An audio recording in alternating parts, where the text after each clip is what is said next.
So kind of, I keep coming back to that sort of elementary contract thing. If there's some ambiguity there, we resolve that. Not in favor of the person that wrote the agreement. And so when I have a reference to $2,900, I have Mr.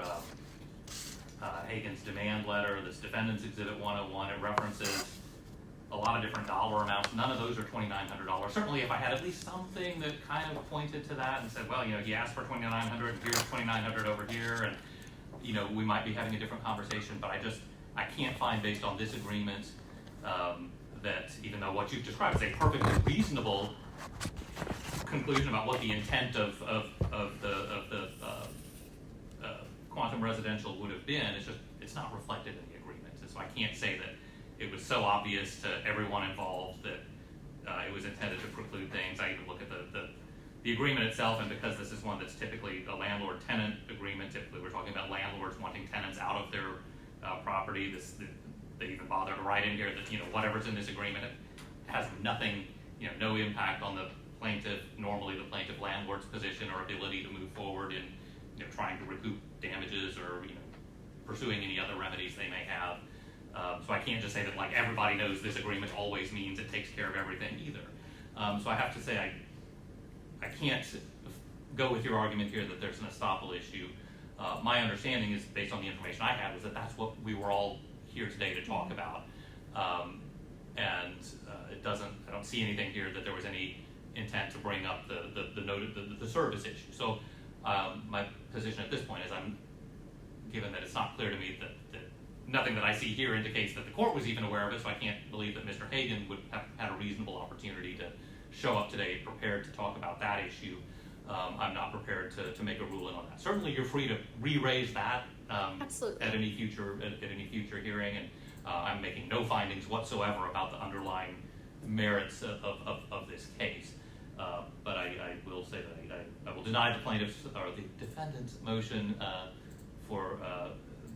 to find that plaintiff is stopped from pursuing this. So that will be denied.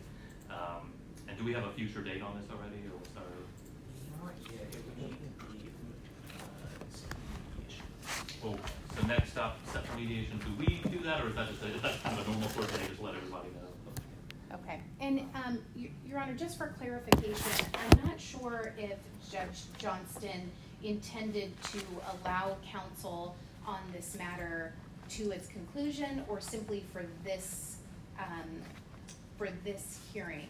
Well, I think to the extent, that ruling's already been made. I think from my perspective, if any judge had intended to limit the representation to a single hearing, that would have been the thing to write down there. That's kind of what I was thinking, but I just wanted to clarify that. So to the extent that any order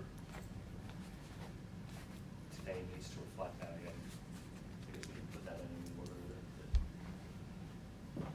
I think to me it's obvious that. Okay, and Your Honor, just one other thing, just that I'm hoping to clarify. So I'm not going to get into the service issue, but the claim that was served to the wrong address, the court recently used that incorrect address to send documents to my client. In OECI, you'll see that there was returned mail. So I just want to make sure that any further communications be sent to my office, or in the alternative to the correct address for Quantum. Well, you are the representative on this, so I'm fine as long as Ms. Workman's okay with that, to have that sent to you, and then. Perfect. I just wanted to make sure that we don't have that error going forward. Understood. Okay, so we will then wait to receive a notice of mediation with a date. Yeah. And Your Honor, when would I be able to file a motion for counsel for myself? I suppose you could file it any time. I don't know that. How formal does that have to be? I think the customer service folks, the desk out there, can probably give you a little more guidance. I can't really give you legal advice. I understand. How to move forward on this, and can't give you any prediction on whether that request would be granted. But I would check in with those folks. I think I've forms out there, that may even be one of the forms they have, so. Okay, perfect. And if not, you can probably just write it down on a piece of paper, I think, frankly, yeah, I'm not prepared to rule on that today, because we were here. No, I We understand, were here yeah. for one discussion and one only, so that's kind of what I was looking into. But you're absolutely free to file anything, and then, we'll have to sort that out some other day. We have, and I'm sure the court has your address, so that shouldn't be an issue there. Yes, absolutely, and it's in the landlord-tenant case as well. Okay. So, and one more thing, Your Honor, I just want to mention for the record that the defendants didn't request this hearing. Judge Johnston must have noticed it and put it on the docket. So, just want to make that clear. Understood. So, yeah, it wasn't clear to me from I mean, normally there's in the court's system here, it's fairly obvious, why we're here, and this one was a little bit ambiguous. Yes, but I think that, and we, again, since we did not receive service of it, we didn't know that the case was here until we received that order, so.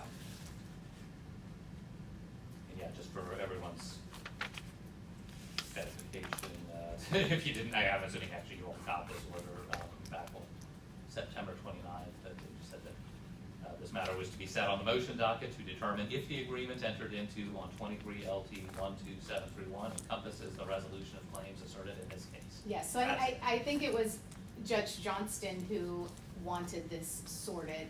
Got it. Okay. Not the defendant. Presumably, yeah. I mean, putting two and two together, obviously, it sounds like it's an issue that you probably would have raised rather than Mr. Hagan, and then that's how it got here. So now I clear a picture. So thank you for that. Absolutely.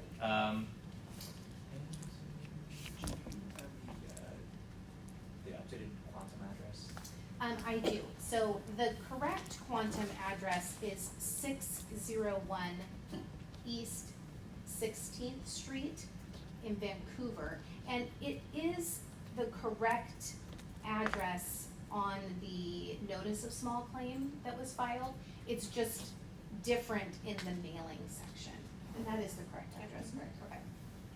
Zip code. 98663.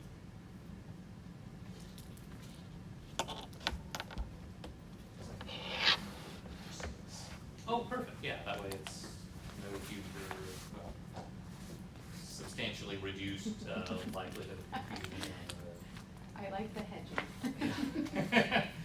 Yeah, it's always something you start thinking we've got it all figured out. Right, right.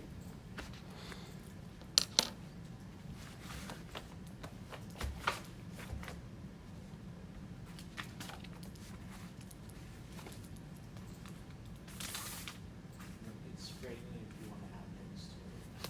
Unless you're pretty. While you were doing that, I was signing one of the other orders for this morning. So let me just finish that one real quick. And then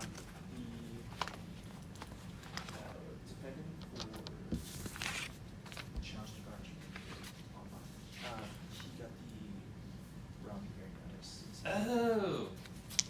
Well, the good thing I didn't sign that, so let's just back right out of that one real quick. And then we'll get you all on your way, and then we'll turn our attention to something. Thank you, Your Honor.